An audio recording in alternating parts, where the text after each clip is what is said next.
Avrupa Parlamenti Xitoyning Millatlar Ittifoqligi qonuniga qarshi qaror ma'qulladi.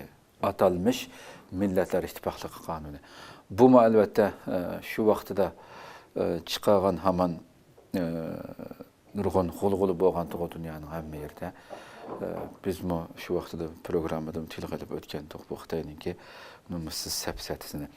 Avrupa Parlamenti vaqtim 30 aprel qaror ma'qullab Xitoyning atalmış Millatlar Ittifoqligi taraqqiyotini ilgari surish qonunini ayblab, buning Sharq Turkiston, Tibet va Ichki Mong'oliyadagi xalqqa ig'ir oqibatlarni elib kelganligini ta'kidladi va Xitoyni bu qonunni darhol amaldan qoldirishga chaqirdi.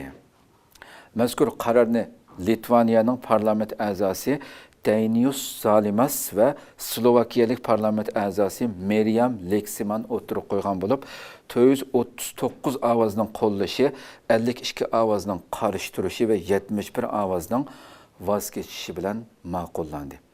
Ya'ni mutlaq ko'p sonli ovoz bilan.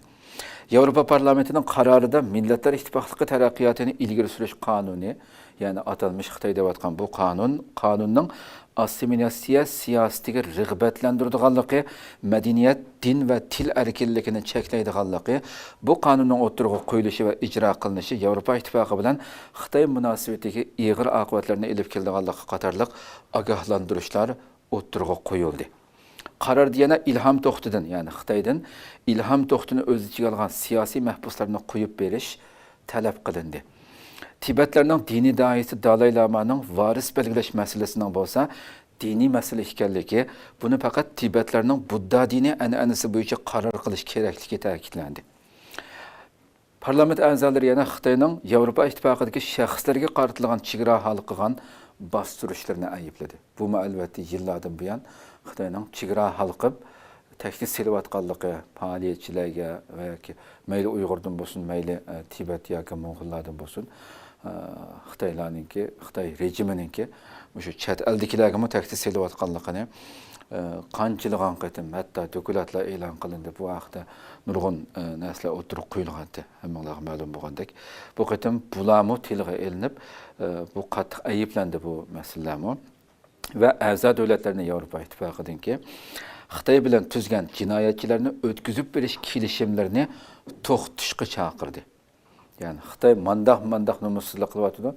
Asla Xitoyga mandaq qaytirib berish, Xitoy talab qilganlarni qaytirib berish masalasi bo'lmasligi kerak deb. Buningga chaqirdi. Xitoyning Avrupa Ittifoqi turishliq elchilari o'miki tunigun bu qarorga norozilik bildirib, Avrupa Parlamentining inson haqlari bahonasi bilan Xitoyning ichki ishiga aralashganligi har doim deb yerib qolmagan bir sapsatida hamdi. Kim gap qilsa ichki ishimga aralashma, kim nima desa ichki ishimga aralashma. Yani bir qıttım bo'lsin bunimiz qilib baxmadi. Ya men davr dekaman bu gapni, ammo hech kim yani pay fiqchilik qaramaydi ekan men bu so'zimga. Hozirgacha bir tirnoqchilik narsaga erishmabdiman buni davrib. Endi numus qilay bu so'zimni biroz o'zgartib qo'yay deyishni o'ylamaydi Xitoy. Yani qiyomatgacha davomlashishi mumkin-da bu numuslarning bu so'z yani. Her daim o'xshash safsata yani. Mening ichki ishimga aralashma. Xitoy qonuni va millatlar siyosatiga qori surkib ketdi, devatida nomuslarcha. Xitoyning buningga qat'iy qarshi turganligini jari soldi. Silivay, qaqshavagin, vaqiravagin hech kim parvo qilmaydi-da bu safsatalaringa.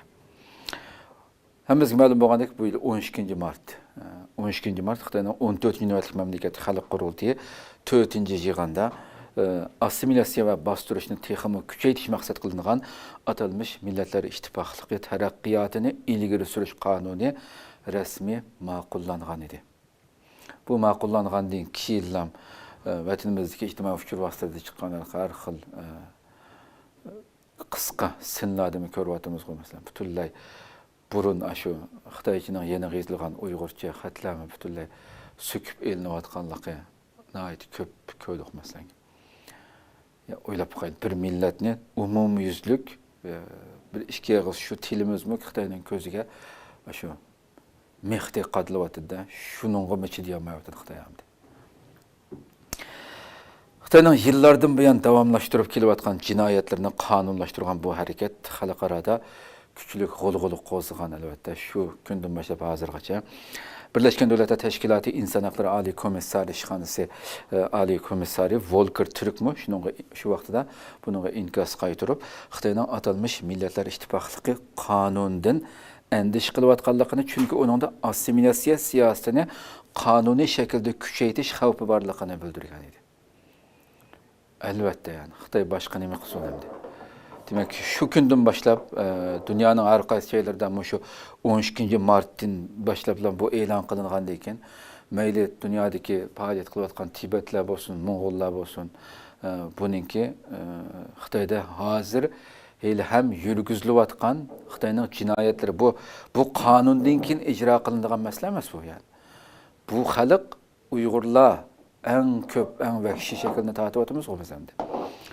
Tibetlerning ustidan, Moğollarning ustidan shu yerdagi yashayotgan ularning faoliyatlariga yillardan buyon qilayotgan faoliyatlari qarasaqmi, Xitoyning shularningki shaharlarda, yezlarda, shularning farzandlariga ijro qilayotgan butun bu assimilyatsiya siyosati mavjud davom qilayotgandi.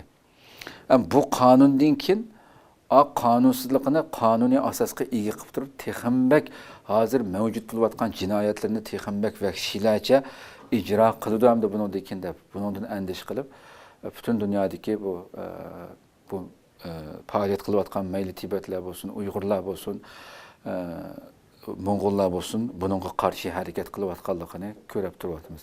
Ularning faoliyatlari ijtimoiy uchur vositadagi.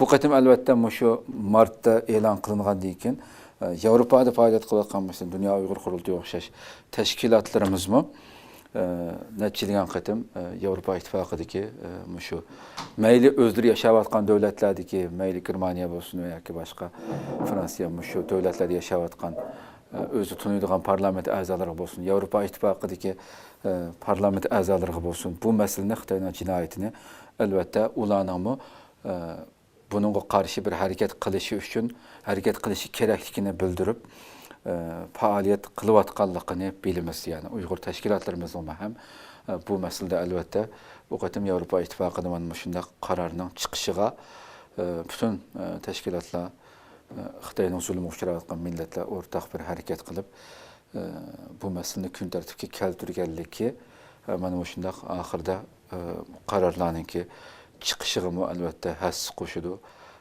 deb qaraymiz. Albatta qarshi ilishga tegishlik bundan keyingi nurg'unlagan qadamlar tashilinishi jazo nuqtasidan Xitoyga kerak bo'lgan bir masala. Xitoyni chiqanishgan, Xitoyni rohatsiz qilgan bir masala albatta.